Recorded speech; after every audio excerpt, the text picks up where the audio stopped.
Why are men so obsessed with eels? Aristotle, he thought about him, he wrote about him, he was obsessed.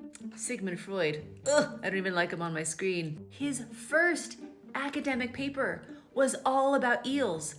Welcome back to Manscience, where we look at the shoddy, sloppy science that dudes have done to try to feel special, and these super ridiculous findings that are still negatively impacting us today. Established earlier in the series that there is one thing that we know about every animal species more than we know about anything about any animal.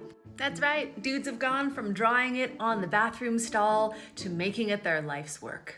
In fact, here are some pictures that old punch 'em in the grave Freud drew of eels. And apparently, eel eggs. So Manscience has obsessed over knowing the man parts of every animal in the whole world, and they just have to know. And no one could figure out why they could not find an eel that had a pair. Like, no one knew where eels came from, but there were more eels all the time. So after 400 eels were dissected, Freud gives up, tormenting himself and the eels in vain because all the eels were of the fair sex.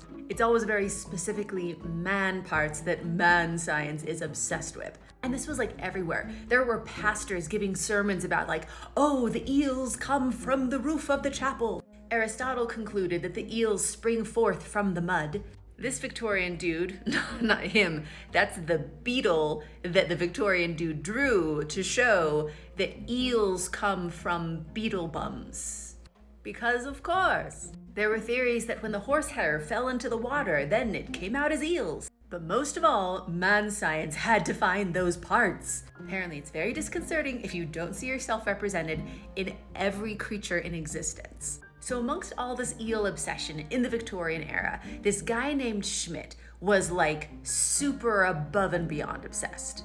A total gold digger. He marries this woman who's an heiress to this huge company, and he gets his marine research funded. So get this guy was able to track down that he could find like smaller, clearer eels that turned into big eels, which was a clue to finding the coveted parts. So he takes a whole crew, 4 ships, and all of this woman's money. So imagine looking in the deep sea for an invisible grain of rice. Do you see the insanity of this quest? Here's the ridiculousness that I feel like this eel situation and the billions of dollars that have been spent on it since represents. It's the incredible resource that we direct toward things that Manscience thinks are important, and it's just ridiculous. We don't need man-part shaped rockets that go up into space for like space tourism, or like on a smaller scale, golf. In case you're interested, eels are still very mysterious. We do know now that the reason that nobody can find man parts of eels is because they travel 4,000 miles back to the Sargasso Sea, where they literally grow a pair. Yes, we only see eels in their 3rd stage of life, where they're not mating. They go all the way back, they grow a pair, they mate, they have babies, and then they die there, and then their babies swim 4,000 miles to wherever eels are found. That's interesting and all, but can you imagine what women doing real science would have spent billions of dollars on instead? Source is Lucy Cooke's The Truth About Animals, and all the referenced books can be found in our link.